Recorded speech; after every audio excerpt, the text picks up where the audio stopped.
Good morning. Welcome to the Heritage Foundation and our Lewis Lehrman Auditorium. We, of course, welcome those who join us on all of these occasions on our heritage.org website. I would ask everyone here in-house, as Leigh has just done, to make sure your cell phones have been turned off. It will be appreciated as we record the event. Our internet viewers are always welcome to send questions or comments simply emailing us at any time to speaker@heritage.org. And we will post the program within 24 hours on our Heritage homepage for everyone's future reference. Hosting our discussion today is Becky Norton Dunlop, Vice President for External Relations here at Heritage. She oversees Heritage's strategic outreach and communication, both nationally and internationally, to conservative public policy institutions, other leadership organizations, as well as policy activists. Prior to joining Heritage, she served as Secretary of Natural Resources for the Commonwealth of Virginia in the cabinet of Governor George Allen. She also served significant roles in the Reagan administration, working both as his Deputy Assistant to the President for Presidential Personnel and later Special Assistant to the President and Director of his Cabinet Office. And then she served as a Special Assistant to Attorney General Ed Meese and Deputy Undersecretary of the Department of the Interior. Currently serving on numerous boards dedicated to advancing conservative principles and policies. Please join me in welcoming my colleague, Becky Norton Dunlop. Becky? Thank you, John. Well, thank you. Thank you so much, John. Let me add my words of welcome to those of you who are joining us today, both here in the auditorium and on the internet. Well, you know, the Heritage Foundation prides itself on having lots of policy speakers from this podium who work for the Heritage Foundation and work in other think tanks around the world. But it's not often that we get the opportunity to actually host an author who has written not only books, but lots of materials and hosts a radio show and is training up all across the world young people to be leaders for the future and sound thinkers. And that's why I'm so excited about the opportunity we have here today. We hosted Leigh Bortins here a few years ago when her first book, The Core, came out, and it was fantastic. My colleagues who were here wrote about it and talked about it. We had lots of people who came, not only who were familiar with her work, but wanted to become familiar with her work. And it was a tremendous opportunity to introduce people to the ideas that she champions. Leigh Bortins has a very distinguished history. Not only is she a scholar in her own right, but she's an entrepreneur, and an entrepreneur for future generations of our country. She actually started as the founder and chief executive officer of Classical Conversations, which is a curriculum primarily for homeschoolers, but I must say it's for anyone who wants to learn. And that's what I find so exciting about the books that she's written. Today she's going to be talking to us about her new book, The Question, Teaching Your Child the Essentials of a Classical Education. And I must say, as I familiarize myself with not only her material from Classical Conversations, but then her first book, The Core, I realized how inadequate my own education was. And I found it actually exciting to see the opportunities that parents today have. Now, the Heritage Foundation is a huge champion for parental choice in education. And one of the exciting things about parents making choices for their children about how to educate them is parents get more deeply involved and invested in the process of educating. And so what we find in her first book and now in her new book, The Question, is not only a book that is very important and very good for today's students and tomorrow's leaders, but for today's parents and tomorrow's parents. So without further ado, let me welcome a great leader and a great teacher, Leigh Bortins.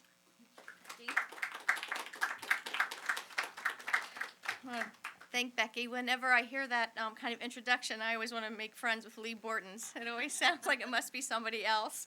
So I appreciate all the kind words, Becky. And one thing she didn't share with you that I'm really appreciative about, I know she shared it last time, is she actually wrote the foreword to The Core for me. And so that really did help with book sales. For a title that by a title that's not interesting to too many people. It's about classical education, written by an author nobody's heard of. It's proven to sell very well over the last few years. And so I just really thank you and Heritage, and not just you guys, but also the people in the audience who've promoted my books. I know Wendy just bought a whole handful of books to give to people, so I just thank you for what you've done. And I really have appreciated Heritage over the last week. Of course, since I was speaking here, I went on your website more in depth than I would on a normal daily basis. And it just seems like even Heritage's understanding for freedom and its cost and its, the ability to express what that means continues to improve and to reach more people. And so I just really pray that Heritage can continue doing the great work the Lord's given you. So with that, I have a PowerPoint to get me started. I'm as nervous as anybody else when you first start speaking, and that will help me a little bit. So, and also I forget things like introducing myself and telling you key things like the name of my book. So this will help me. This just was supposed to remind me to thank Becky and to remind you about the core. The core is about the a standard grammatical curriculum, and I'll just tell you more later about that. Because our next book is The Question, which is right here. And I'm really happy to see it because I only saw it this morning myself. I was wondering if there'd be no book to talk about, but it arrived from the printer this morning. This one's on the dialectic, and I'm already writing the third book in the series on the rhetoric, and I'll speak more about that later too. This is my family. I just like putting that picture up because that way my men are with me all the time. And so I don't know if it's the same one I showed you 3 years ago or not, but my husband Rob's in the middle. It's a bad picture of Rob and I, but a pretty good picture of the boys. So I'm happy to show it. Robert on the far right is the CEO of Classical Conversations. About 18 months ago, he transitioned into that role after having worked for us for a few years. And I have stepped down to do other things.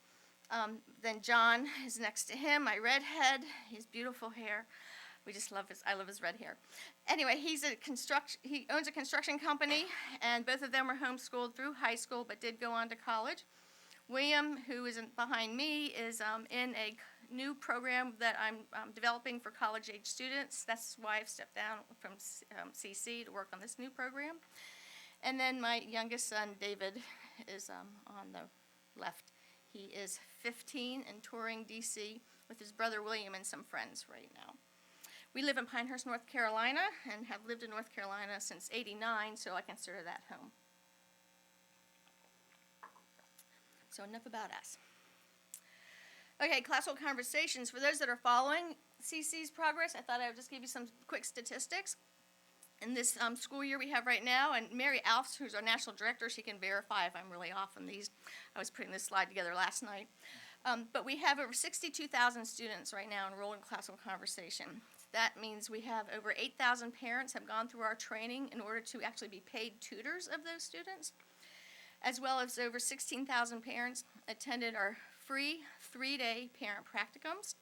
And we're in over 12 countries and expect to grow rapidly in quite a few of them, and then we're going across the world in a small way elsewhere. Close to 20, I think, this year that we'll be in. And what I have stepped down to do is what's called Mandala Fellowship. It's a collegiate age program. I have 19 students who are living with me and my husband and our family, working on learning the classical model intimately with our family. Classical education in general, it's in fact, let me go to this page in a second, hold on. You know what, let me come back to this so I can go in a more orderly manner. But anyways, they're working with me on the classical model and preparing, like Becky said, to be future leaders. So just some quick stats. Now, I wanted to get started by going over some quotes that are out of the question. And is it okay if you talk? Can I ask you questions? Okay. I don't know how that comes across on the film and then the internet. But from Alfred Lanning in the fictional movie or book, I, Robot, said, "I'm sorry, my responses are limited. You must ask the right questions." So as a classical educator who's interested in questions, why do I like this quote?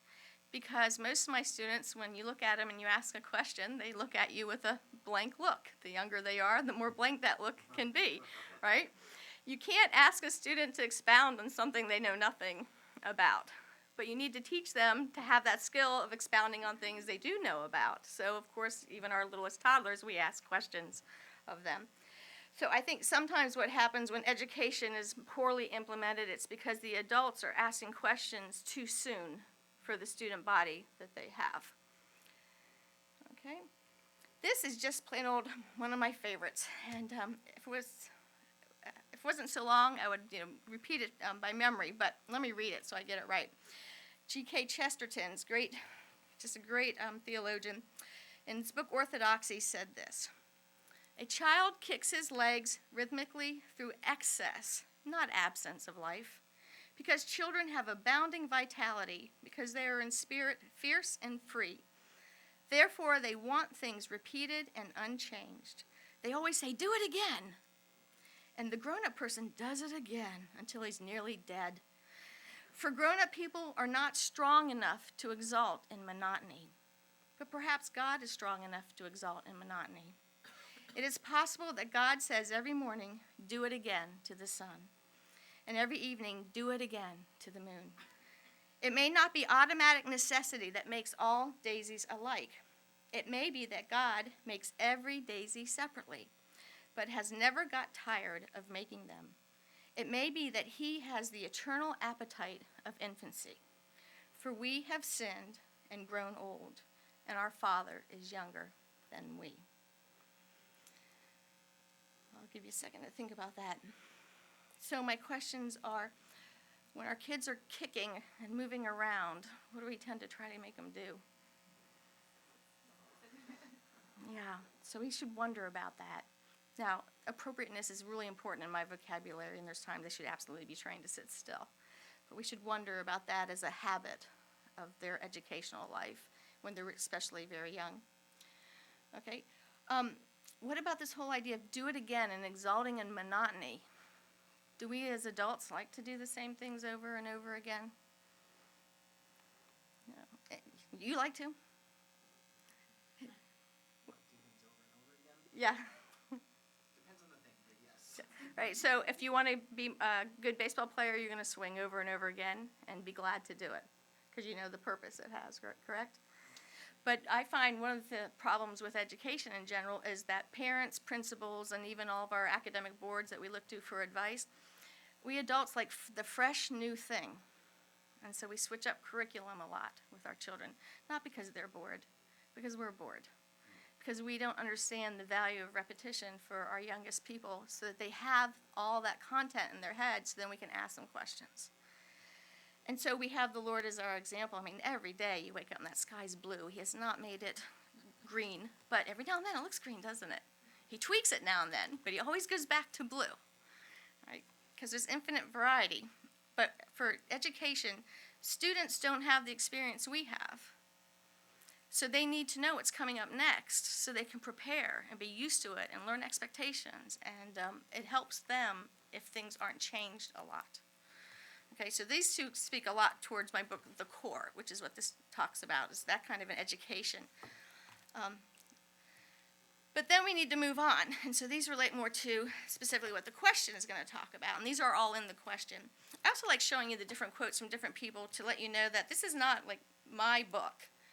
I've tried to work with lots of people, lots of ideas, the ancients, moderns, friends who helped me write it, to get lots of ideas to help people with education. And so there's just really great quotes in there. So if you haven't read Robert Farrar Capon's The Supper of the Lamb, who's actually read that? Anybody? I have not gotten past page 30, and I've been in that book for 2 years. I can't get any farther in it because I'm just crying so hard by the time it's done. I want to love the world the way he loves it.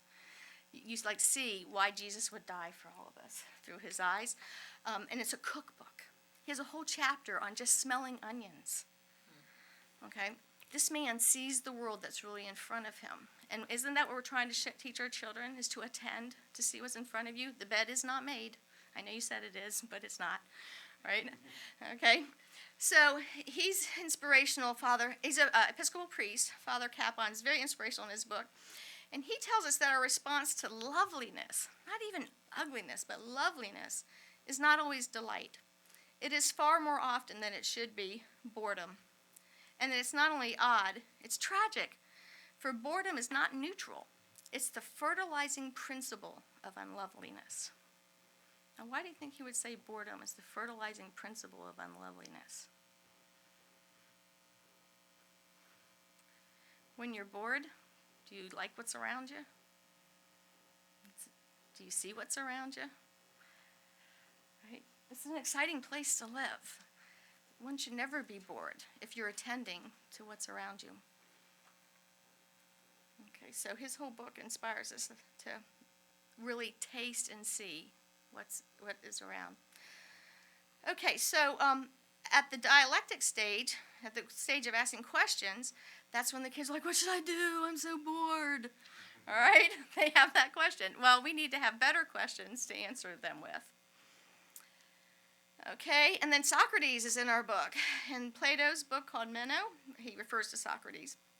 And Socrates is saying in this quote, "Some things I have said of which I am not altogether confident, but that we shall be better and braver and less helpless if we think that we ought to inquire, ask questions, than we should have been if we indulged in the idle fancy that there were no knowing and no use in seeking to know what we do not know. That is a theme upon which I am ready to fight in word and deed to the utmost of my power." Now, he said in a kind of a wandering way, but very poetically, that we should always know that we're better off because we can inquire, because we can ask questions.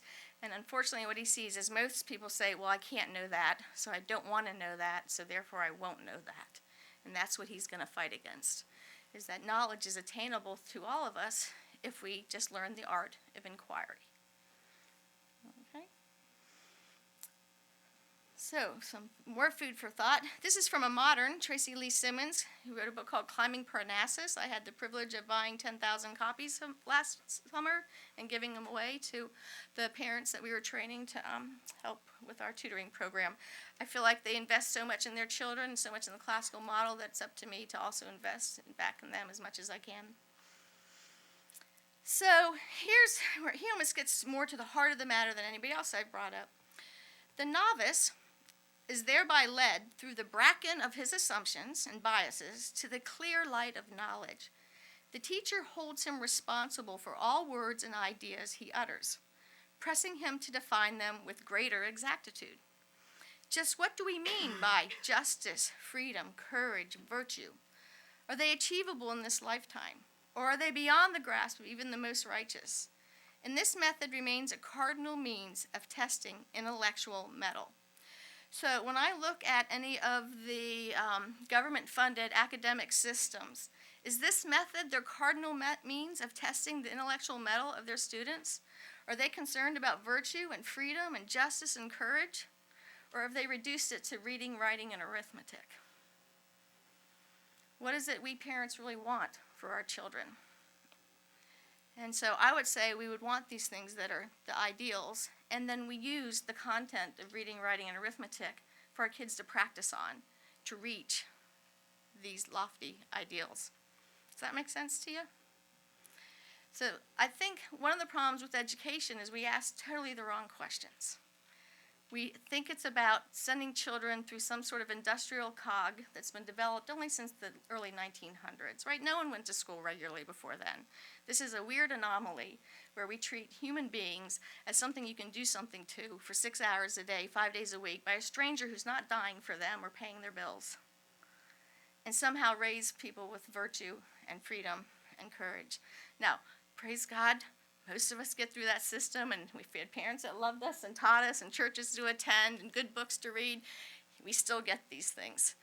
But for those who struggle, maybe if we actually show them that that's what they could aim for, rather than just pleasing a teacher who doesn't care much about them, or getting through an assignment that they don't see the purpose of, right? That maybe we'd get a different response for those who don't embrace these kind of ideals in their life.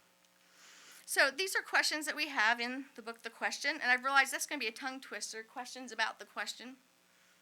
It doesn't even sound nice. It's kind of a hard sound. All right, so how do we use the question? How do we use classical education? How do we move towards the 5 canons of rhetoric? Did you guys get this sheet? Okay, So I'm going to use this both as a synopsis of what the book is about, where we've been, where we're going, and I'm going to do a couple practice exercises with you so that maybe you can go home at least thinking about a skill to cultivate in educating those around you. And I do mean those around you. If you lead a business, own a business, church, pastor, whoever, there's usually somebody that's learning something from you, and this might help you communicate a little better with your colleagues as well as those who are learning from you. Okay, so first I put at the top of the page Toward the Five Canons of Rhetoric. If you follow classical conversations, you know we have a series of seminar called Towards the Quadrivium. I've not arrived at any of these things yet. When people say I'm an expert, I think, well, maybe I'm an expert in the sense that I talk about it a lot. But I don't always know what I'm doing. I'm going towards it, though, right? I'm trying to learn it. I was not raised in a classical model or with the classics. So I'm 51, as an older person, it's tough, but I have what it takes, and so we'll press through all this. So there are 5 canons of rhetoric. The first one, and this will help you see how my page is laid off, is called memoria, invention, arrangement, style, and delivery. So did you find those 5 words? They're kind of scattered. Those are the 5 canons. So what I've done is I've emphasized the idea of memoria in the core, my book on grammar. In the question, I've emphasized the idea of invention through the dialectic. And then you'll notice down below, my next book's called The Conversation, Teaching Your Child the Challenges of a Classical Education. That'll emphasize the rhetoric. So that's the first 3. That's the trivium of the 7 liberal arts of a classical education. Grammar, dialectic, rhetoric, and they tie to the 5 canons through memoria, invention, arrangement, style, and delivery. And so I'm making the canons kind of like a subcategory of those first 3 so that people can see how it all works together. Because nothing that we learn in life is perfectly linear, is it? We learn something, we back up, we add more information, we learn, we come back, right? So this all weaves together.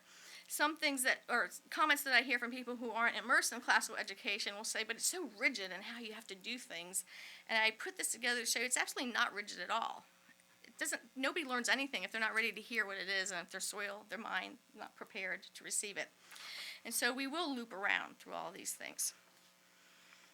Okay, so then if you were to take just the book, The Question, what we did in this book is take the 5 common topics, which are listed here, and I'll explain those more in a minute, and we went by subject and showed how you would use those 5 common topics to ask questions.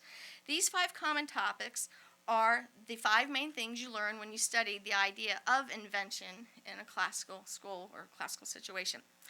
Now, I'm going to keep saying we. There's a big difference between these 2 books.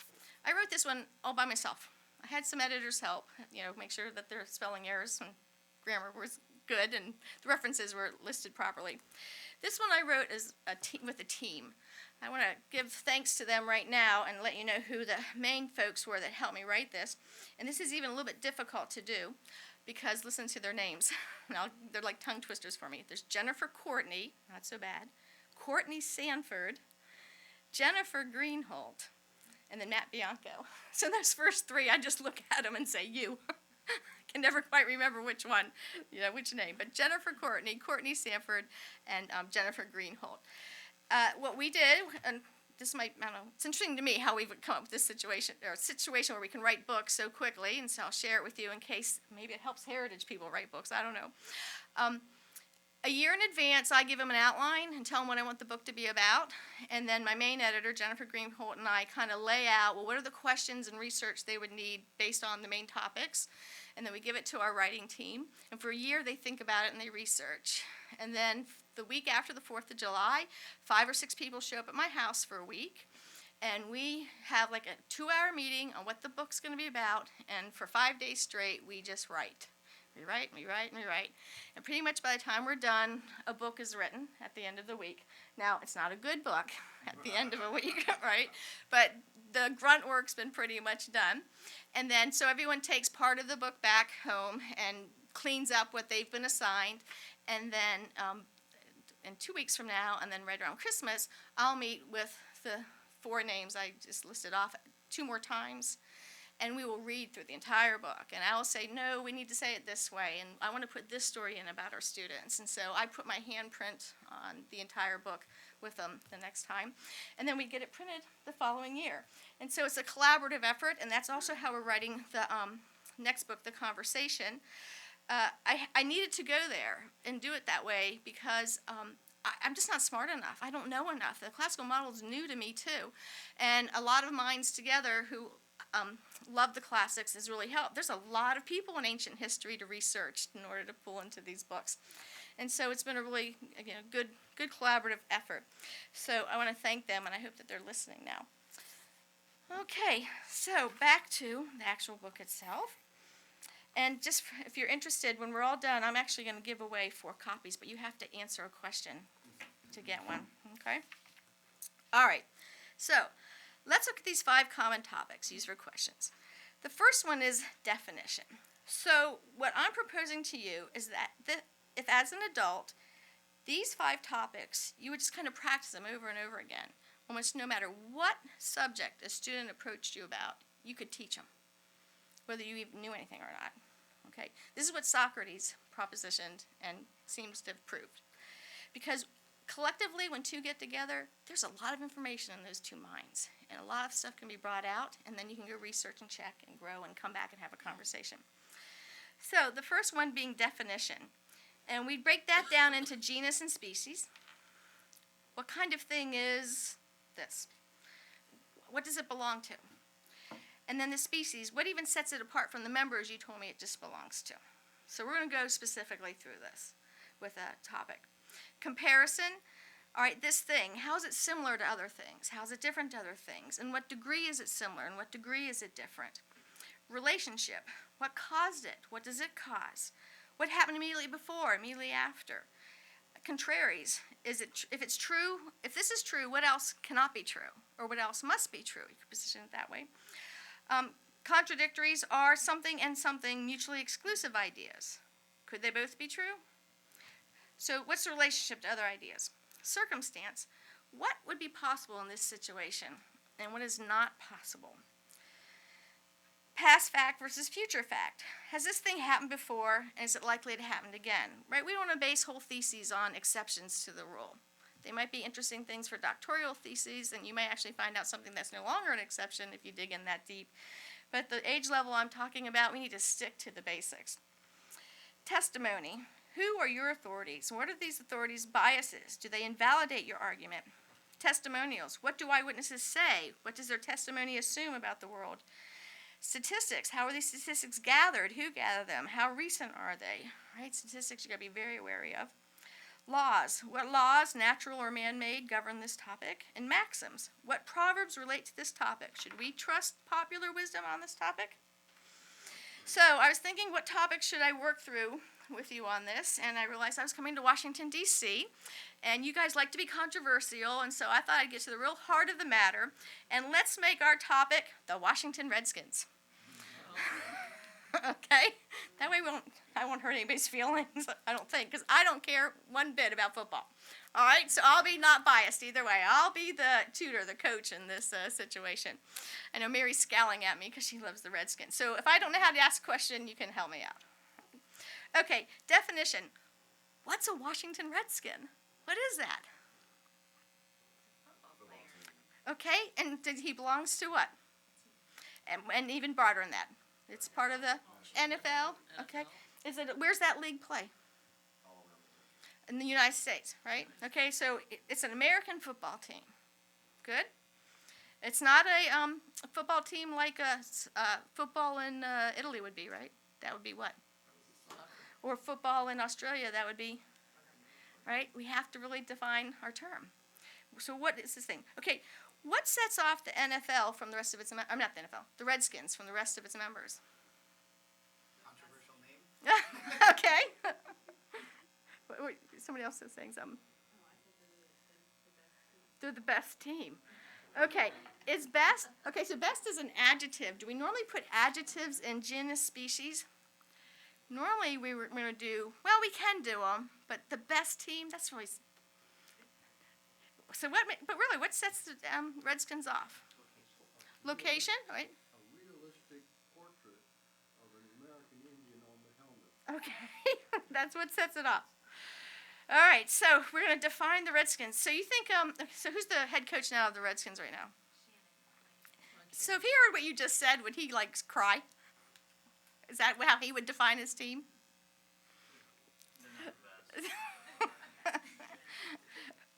But would he want you focusing on the Indian? No. What would he want you to focus on in defining his team? The players? The quality? Okay. So how about that? Is the Redskins' quality somehow separated from the rest of the NFL? You seem to think yes, it's not as good, right? 1 in 5. Yeah. Right now. Okay. All right. So that led us right into the very next topic, didn't it? Comparison. How did the Redskins compare to the rest of the teams in the NFL? So tell me, 1 in 5. What else?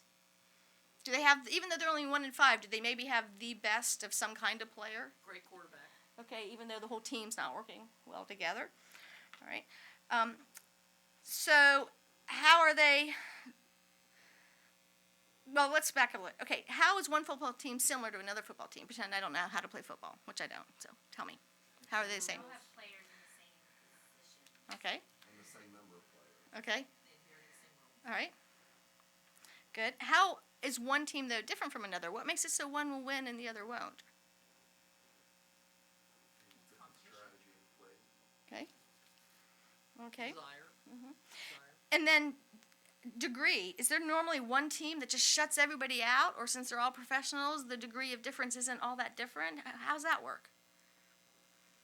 Not all that different.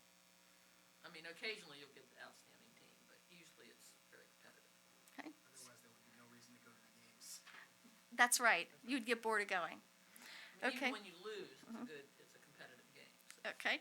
So we're helping advise the head coach now, and we want to say what caused the Redskins to fail this year? So we're looking at a relationship of things now. Little I don't know. mistakes. Little mistakes. It's little mistake. That's what happens to the Panthers. That's our team, and okay. So if the Panthers are the same thing, it's like they're doing so great, and then all of a sudden they just like almost hand the other team the ball and say, "Here, take an interception." Right? Okay. So what causes that? Inattention to detail. You think? Okay. Good.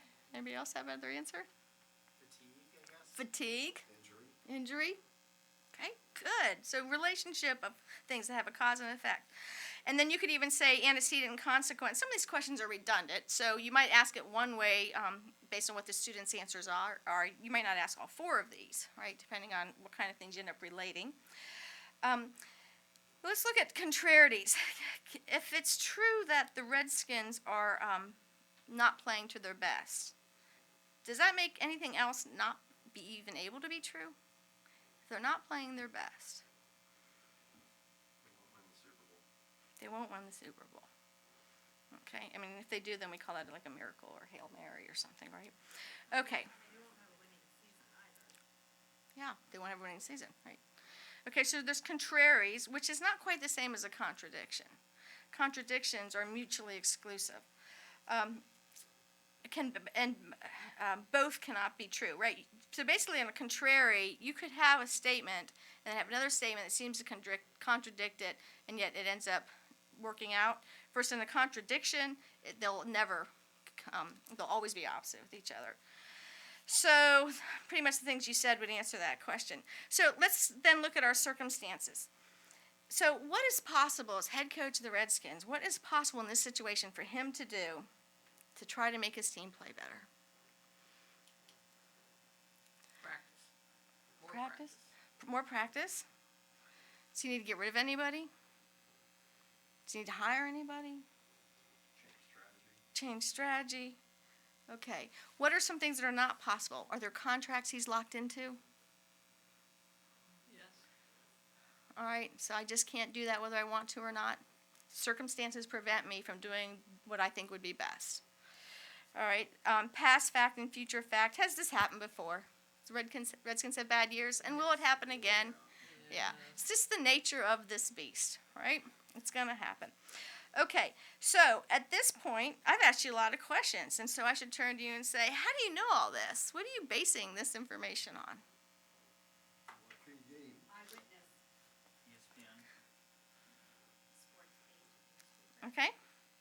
And do the testimonials, do these eyewitnesses that you trust say the same things you're saying, or any of you being contradictory?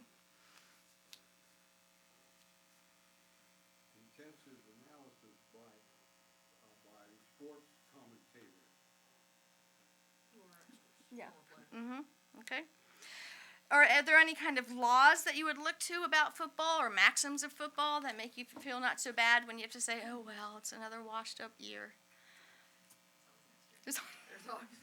There's always next year. So there's hope, right? We can end with hope. All right. So do you see the broadness of these questions? So what happens is people in general who are very well read and very active in their communities and just like other people tend to ask these kind of questions all the time just in their general dialogue. It's human to do this. It's natural to be interested in other people. But we've also always met other either teachers, colleagues, people around us who just seem to not see what it takes to have an engaging conversation so that they're learning and they're helping the people around them learn. And so the point of the question is when, and this happens all the time, parents come up to me and say, okay, I can read Pride and Prejudice, but when I'm done, I don't know what to ask the kids. I don't see it how you see it. What is it I can do? Well, I can't go book by book for the whole world, idea by idea, political policy paper by political policy paper, and help people study things. That's not possible. But what all of educators, since humanity began, have known is that there is specific common topics that if everyone would just know those questions, you could engage in a conversation and learn about anything. So this is what the classical model is about, is helping people what's called join the great classical conversation. How St. John's College puts it is to never be excluded from any realm of human endeavor. That doesn't mean I'm going to play the piano like Mozart or play baseball like, I don't know, Sandy Koufax, who's around now. I don't know, I'm old. All right. But that doesn't mean I can't have an interesting conversation about baseball and know its rules. That doesn't mean I can't appreciate music and pluck around on the piano and try to get a little better at it. Instead of doing what we had in one of the quotes where people just go, I'm just not good at that. I'm not a math person. I'm not a musician. Right? I just think, wow, why would you ever say that instead of, wow, you mean there's something new to learn? There's something out there that might be interesting to me, that might change my life? Are you smarter than me? You're not smarter than me. I can do that if you can do that. You can have this confidence that life is not going to beat you up and put you down. And how many people during the 2008 financial crisis, how many 50-year-old men were put out of work? Because not just the recession occurred, but we were also in the middle of disruptive industries, things going overseas, coming back, technologies rising, global economies, and they're going, okay, this is what I'm used to doing, and my unions helped me do it for 20 years, and don't ask me to do something else. This is what I do. Instead of saying, wow, opportunity, honey, we're going to Australia, and being excited about life in the world. Instead, we're fearful and don't see options because we haven't learned how to ask questions. And so one of the goals of classical education is to ensure that your children have some common knowledge. So that's why I wrote the core. There's things that make us all human that we should all know about. And then how do you ask questions and delve into the intricacies of the information that you know around you? How do you compare if it's true, not true, your testimony, your circumstances, the relationship of those ideas that you want to cling to and your dogma, how do they compare to other people's? So there's a lot of ways you can teach children to ask questions so that they're just curious about the world that's around them. And then the last thing, which I'm not going to spend any time on, but the book, The Conversation, will be about, so you know this information, you've thought a lot about it, and you've compared it to a lot of other ideas. What are you going to go do with it? How are you going to use that information to improve your community, your skill set, or even this, just see beauty, truth, and goodness better than you ever have before. And that's the ultimate end of a classical education, is to have the virtue, the courage, the freedom to always be pursuing truth, goodness, and beauty, and to never limit your education to careerism or capitalism, any of the isms that pigeonhole you, rather than make it so that you can be broad in your choices. And this is why the liberal arts were so important for over 4,000 years. And now we've made it even our third graders. Tell me if I'm wrong. I don't think maybe it hasn't gotten that far yet.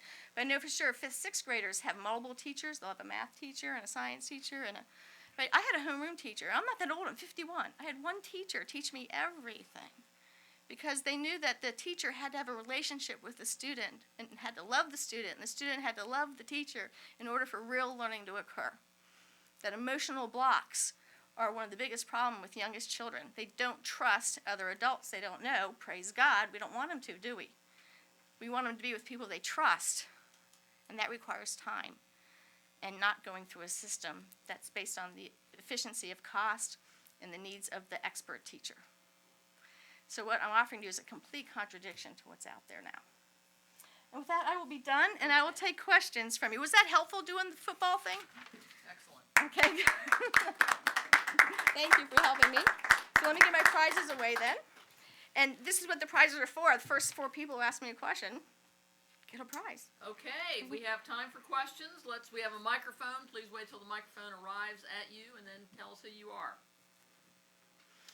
Okay, this gentleman down here, and I'll get a book to him. I'm Frank Mannheim from George Mason University, and I've been puzzled how our educational focus got distorted.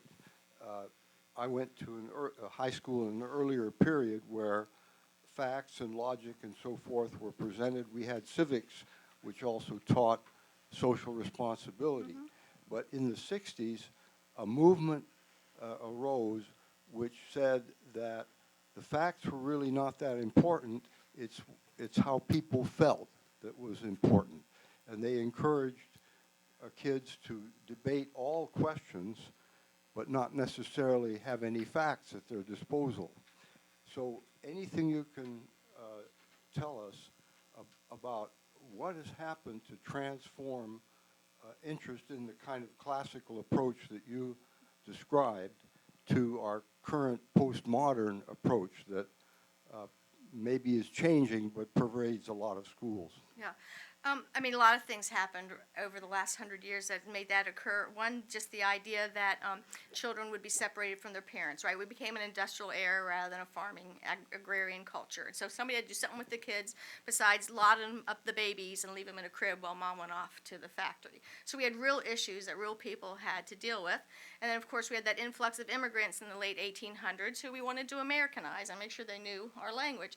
So we had some good reasons to do what we were doing. But as time went on, one of the things I think is very interesting is also around that time is when careers became professionalized.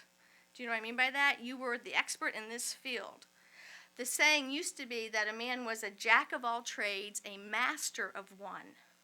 It became mockingly a jack of all trades, a master of none. Okay? And so, and you can see how that had to be true. You may have been a pig farmer, but if you didn't know how to help your family, with their clothing and making butter and the things your wife were doing in the house, right? You had to know more. You had to know astronomy in order to garden, things like that. So people were well-rounded in their knowledge. They knew how to live with the planet they've been put on. So now they're in a room. They're in a building. They don't see the light of day. That's actually very true for a lot of inner city situations, right, where people were in the buildings day in and day out. And then they'd left their families to go in the cities to do this. Men left their families. Teenagers left their families because that's how we were going to support them now. So the family began to break down. Mom and dad weren't the ones that you relied on to give you room and board. The YMCA is who you relied on to give you room and board.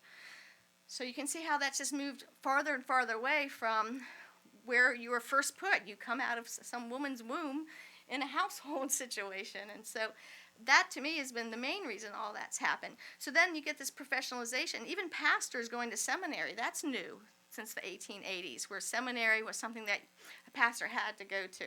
So this whole professionalization. So then you get this culture dividing. There's the professionals and the experts, and there's everybody else. Well, everybody else aren't going to be doctors and lawyers and whatever you want to tick off. So they don't feel good. They don't do math so well. They don't know what they want to do with life. Well, we have to make poor Johnny, who doesn't know what he's doing because he doesn't have the direction from his parents, feel good about something because they're in this situation where they have to go through this industrial school model. And if they don't feel good about what they're doing, they make trouble, and they should. They should be cynical and angry if they're not being taught and treated well. So there's just a lot of different factors where I think people have been not treated as the human beings that we're meant to be treated as, and instead we've all been specialized. And if you don't see that specialty, it's kind of frustrating. So, and then why teach a core common knowledge of anything if you can look it up on a machine? So technology was like the final in what you are describing. Because I have, my parents' generation is your age, and they I was raised, I realized when I was probably 30, that I was raised with my parents thinking I was getting the education they had gotten. Because my mom would say things to me, and I was like, I don't know what she's talking about. Why is she always talking about Pancho Villa? Why is she always talking about Napoleon? I don't even know who these people are. She assumed that if she learned it in grammar school, I learned it in grammar school. She didn't know I wasn't being taught anything but, well, write creatively. What do you think about it, Leigh? So I don't think they knew what was going on, and so parents were making choices out of ignorance and not knowing how to support. So that's a whole lot I just threw at you at once. You could write a thesis on any one of those 10 different points, but a lot has happened.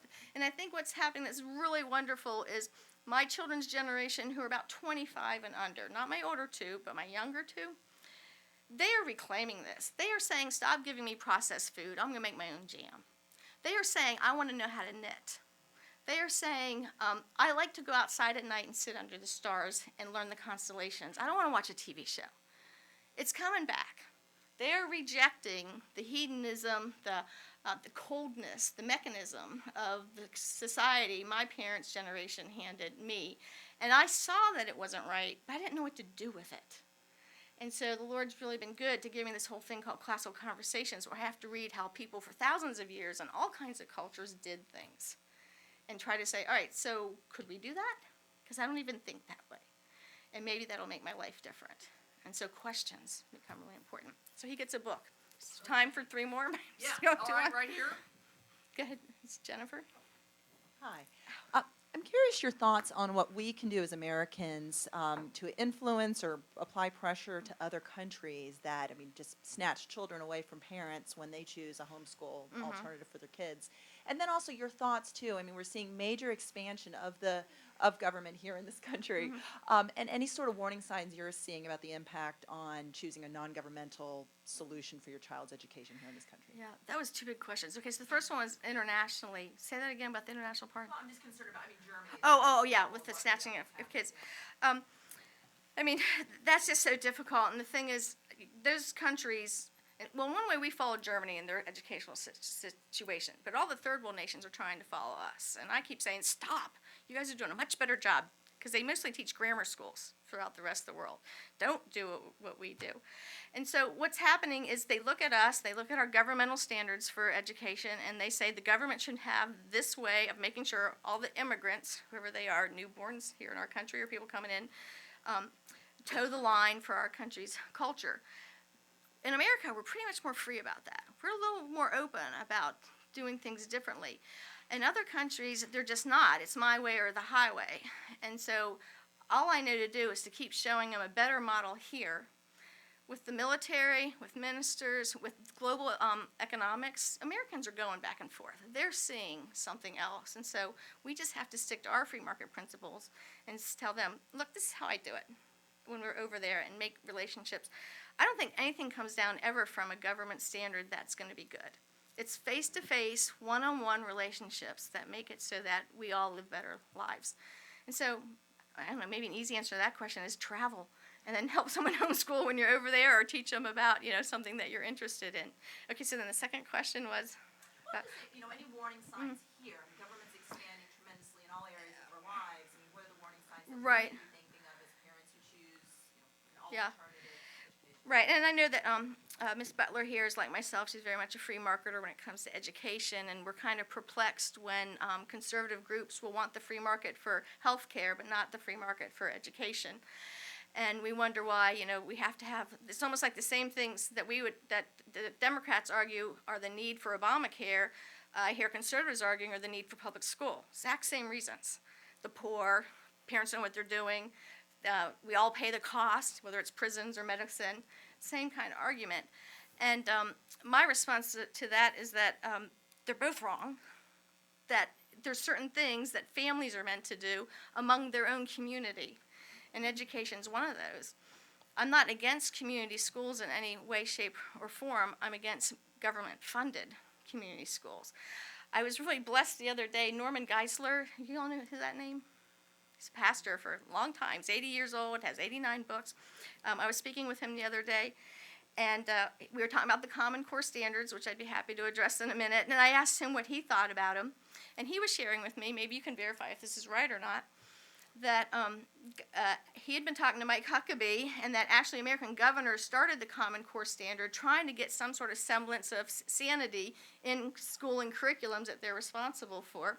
And it just snowballed out of control, and now it's this democratic issue at the federal level and didn't stay at the state level. Is that at all accurate? That's not? Okay. She says kind of. Common Core anyway. I mean, it was started by the National Yeah. Governors Association, at least initially, but then the federal Yes, that's what he was government referring sort to. of, They usurped it. Basically, I mean, the federal government is barred by at least two Yeah. laws, including, like, the one establishing the Department of Education Mm-hmm. from creating curriculum. So what they did instead was they went to all these companies and they said, okay, we're not going to tell you to create a curriculum, but we're going to fund all this stuff. And by the way, we'd like you to create a Common Core. And they worked with the National Governors Association, and they funded a lot of this stuff. Okay. But that's not so much governors as it is bureaucrats. Democratic associations doing it. All right. Well, Governors have been It's like, we're not creating a Yeah. curriculum, wink, wink. yeah. All right. Well, so so he just mentioned that, and so I asked him, and so apparently it was not maybe the best question, but I asked him, and it was his answers what surprised me. I said, but wait a minute, do you even think it's right for governors to be deciding on curriculums for children? And he said, oh, it's even worse than that. I don't think there should be such a thing as school except for private school. Right? So I don't think even 20 years ago he would have said that. So people are coming around to this idea that the free market really is what works in all situations. And so the more of us who can choose the free market, the better we'll be able to explain the situation to other folks who are making that decision. Now, the thing is, you have to be ideologically consistent or it doesn't work. So my family tries very hard to look at what the government offers, what are those things they suck you into so you expect to do them, and say, we don't want to do that anymore. So for instance, we don't use public libraries. We use private libraries. Now most people don't even know there's private libraries. There's thousands and thousands of private libraries around each state. You don't have to use the public libraries. But because we're uneducated in how scholars get their information, we don't even know that that's an option for us. So that's a simple example. I choose to live in a community that has 26 miles of private roads. Now, I eventually have to leave and get on those public ones. But I'm at least trying to live wherever I can in a way that's ideologically consistent with the free market, so that when that person looks at me and says, yeah, but you take money for this, I can say, no, I don't, because that would be wrong too. So long answer. Okay. Can I pick, or do you want to pick? Yeah, go ahead. Just let's get the mic there. Thanks. Jeff Taylor, I'm with Artemis Strategies. We're a government relations firm here in town. I'm a father of two little ones. One is a seven-year-old, she's in second grade, and a 2-year-old who's just getting started in preschool. We right now are committed to our local public school, and so our daughter's in second grade. And so how, if that is the path we continue to stay on, how do you integrate some of the things that you talked about, especially in your first book, with a child that's in the public school? I would say do it for homework at night, and not in an unpleasant way. Read the book, get one idea, work on that one idea, integrate it into just your child's psyche. So maybe, an easy one for little children is draw. I don't think they get to draw enough anymore. Drawing is such a great way to see the world and know that it went through their brain because it showed up on a piece of paper. Hand-to-eye coordination, holding a paper down and looking up and looking. These are all wonderful school skills they need to learn. You have to sit still while you're drawing. And a lot of people think then that means creative drawing. That's great, no problem, do creative drawing, but we don't spend enough time with them copying and drawing. That's where they really learn art. So something as simple and pleasant as crayons and paint is a place to begin for this parent that, like yourself, that you're describing. Then the other thing is for you and your wife to just be reading all the best books. So when you're driving past something, you can say, hey, that reminds me of, and then explain it to your children. So your dialogue becomes integrated with literature and history and politics. Those of you in here, probably politics isn't a problem. I'm not sure how many of you read Austen and Bronte and Socrates and the rest of them, probably more than the average bear in this room, but most parents don't do that. And their schools aren't going to do that. And if they do it, they'll do it like I did to you, little quotes now and then, not the whole book. That's another big problem, is the abridged literature, because you don't know what the author said if you don't read the whole thing. And you should probably read a few of their works too. Does that help? Yes. Yeah, so 2 little things, read a lot and draw, not even hard. And you get a book. I'm Nate Derringer. I intern for a congressman. I'm curious about your opinion of extracurricular activities, maybe more specifically team sports, and the value you might see in that. I'd see a lot of value in team sports. You mean government-funded team sports at the public school? That's usually where they're found. I realize there's also private leagues that are for children, but just whatever your opinion might be. Yeah, my opinion's the same as everything else with the free market. If I can pay for it, or someone wants to volunteer to pay for it, that intimately knows my children, will do it. But if I'm expecting somebody else to pay for it, I think that's really sets me up for expecting people to pay for a lot of other things that we want to do. So then you have this entitlement mentality. So I'm against the public funding of those things, but I'm all for it. Did you see my first picture of my 4 boys? Yeah, they all play collegiate sports, and the oldest is 30, and the next one's 28. They're both on men's club teams. They travel all across the East Coast, still playing sports. And my youngest 2 are on all kinds of sports teams, but never on public teams. You don't need to be. There's so much athleticism out there. So many parents that want to get together and have their kids play sports.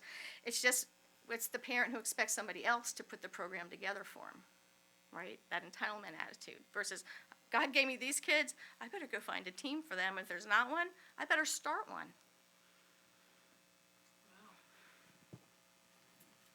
Go ahead.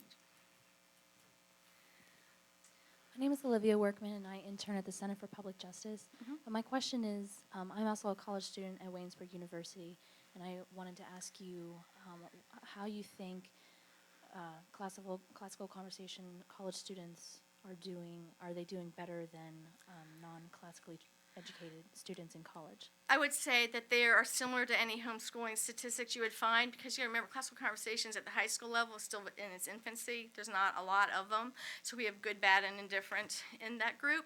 On the other hand, the ones who have stuck with us 2 years or more, right, not just 1 year and left, but 2 years or more, have done exceptionally well. Andrew McIndoe's been an intern here. Jimmy Van Eerden was the president of Grove City College right away.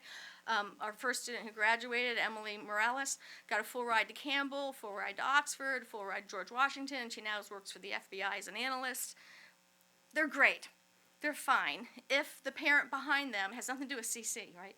If the parent behind them worked with the child. And that's the thing with classical conversations. I'll never make the claim that classical conversations does something for students. It does nothing for them if the parent who enrolls them doesn't want them to be there and wants to be involved and active also in the program.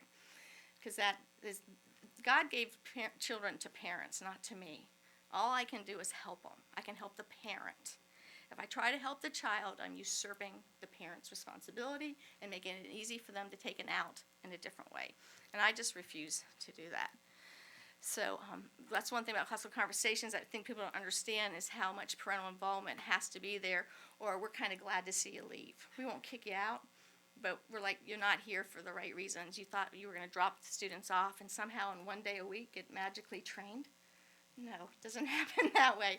The parent works 6 days a week, and they meet with us 1 day a week with their students to go over the physics labs and the Shakespeare plays and read their papers and work on better grammatical skills and to memorize songs and just all the things that are interesting to do in a dialectic, rhetorical way with other people in community. The parents have to do the education well at home in classical conversations, or it won't work. So, all of you get a book. So can I address real quickly the Common Core? Yes, you can do that. Do we have time or not? Did we cover all the questions? I do want to make sure that the people who are here, Good morning, thank you. I'm here with some colleagues from Emmanuel Lutheran School in Alexandria. You're from where? Emmanuel Lutheran School. Okay. We're a classical Lutheran school here in the area, and I have maybe a bit more of a practical question. We're talking a lot about trying to teach math more classically, and wondering about questions as it relates, to math, which often can be just taught very routinely, and these are the facts, and that's all there is, versus adding this wonderful layer of questioning.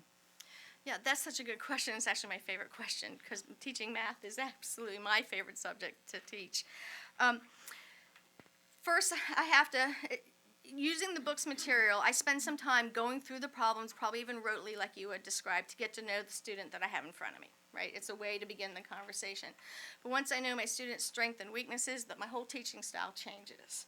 Because the dialectic, well, classical model requires a lot of dialectic, and math is where the dialectic is best taught. Think of every algebra problem as, a 4-sentence argument.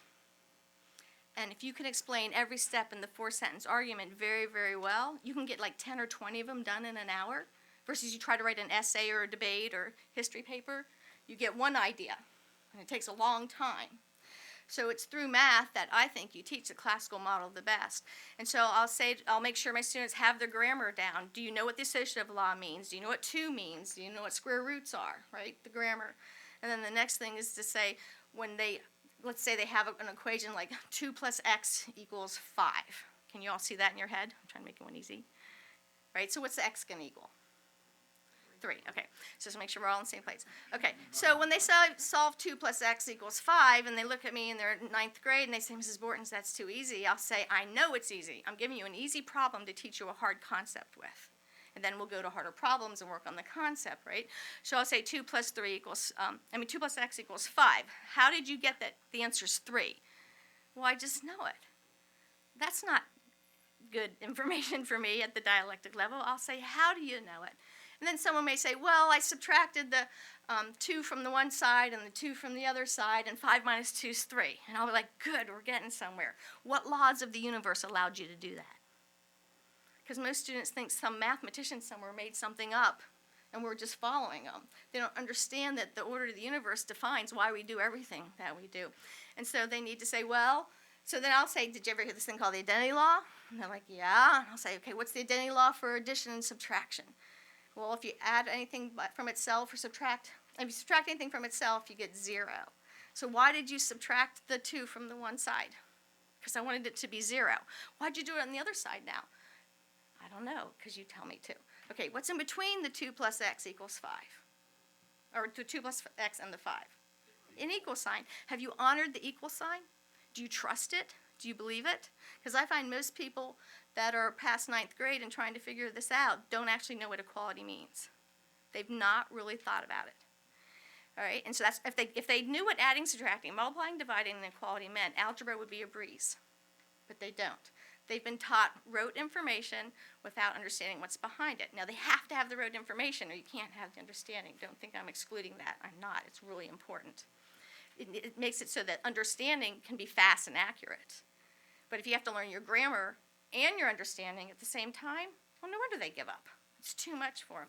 So I'm always saying to them, which law allows you to do this? Did you honor your equal sign?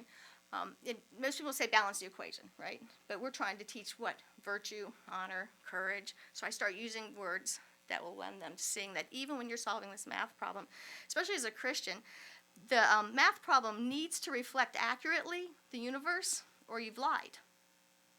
So attend to your work and tell the truth while you're solving the algorithm. Right? I make the students feel the weight of what they're doing and how important it is. And they love it because now they're of value. They are of value, not the equation. And so since they know their worth, they'll do anything I ask them. And they like it. So, does that help you? I don't know how you teach anyone to do that, but to love the people in front of you, know the laws of the universe, and work on a subject over and over again so you can have that kind of enthusiasm. But I do know the way you start that is you know your core facts and you begin with the common topics. And eventually you'll have that enthusiasm for any subject you study. Good. Okay, Common Core. I have been asked repeatedly, like, to go on the radio and write an article and do different things about the Common Core, and I just have to roll my eyes every time it comes up. You'll know what I'm referring to with the national standards, because I don't think about it. It doesn't affect my life, and people seem to want it to affect my life, and I'm like, it doesn't affect me. Don't make me think about it. But as a leader, I guess I have to, because I just keep getting asked all the time. And so here's my position on it. And I'm saying it for the record, and hopefully this tape will go out and they can all stop asking me and I don't have to do any radio shows. if somebody gave me the Common Core standards that I can click on their website and I can read it, right? It has the 4th grade levels and the 8th grade levels and all that information, and I've read through it. So let's say Jennifer had that, and she brought that document to me and said, Leigh, I'm going to start a private school, and this is the curriculum I would like to use. What do you think about it? I would read it and say, Jennifer, if you're behind this, it sounds like a great curriculum. If you can get parents to do the work, invest the time, pay the money, show up when you ask them to, and follow through with their children, giving them time and help on the assignments, this is a great curriculum. Okay? So, let's say the same situation. Jennifer brings me the Betty Crocker cookbook. And she says, Leigh, I want to use this for my curriculum at our school. I would say to her the same thing. If you can get the parents to do all those things with it, you'd be fine. Because the curriculum isn't what makes somebody educated. It's the community and the people around them that provide the education. The rest of it is just stuff to talk about while you're in the middle of that. Now, do I want that stuff to talk about to be high quality? Yeah, that's why I said the Betty Crocker cookbook. All right? But an educator, a parent, somebody who just likes kids, teaches them all the time. They can't help but do it. And I just think we're asking totally the wrong questions. We can establish the most perfect heritage foundation at the national level and make it all right for everybody. And I would still say it's the wrong question. Who is it that's doing the teaching? And the standards that they're talking about in the Common Core have nothing to do with virtue and honor and passing on life as we know it in our American culture to the next generation in a way that makes it so that we will be an exceptional country and the rest of the world will still want to be just like us. We're not asking the right questions. So that's why I don't want you to talk about it. Ask me something more interesting. Okay. Well, thank you very much. Thank Leigh. Now, before we close today, I would like to ask Mary if you would come to the platform. And the books are for sale, so if you haven't bought your 12 copies yet, we have a few more. Mary, I think that we want to ask you to say a few words here and carry on. Hi, my name is Mary Alf, and I've worked with Leigh Bortins for the last 9 years, and she has been a dear friend and a great leader. I did have one last question I wanted to ask you, and that is, what inspires you, Leigh? Oh, the Lord, Jesus Christ. I wake up every day and say, General, what are my marching orders? And actually, the second part of that, too, is what is your vision now at this point? To continue with classical model in a broader sense, not just internationally, but also at the collegiate level. So, Okay. and I didn't talk about that at all with Great. the monolith.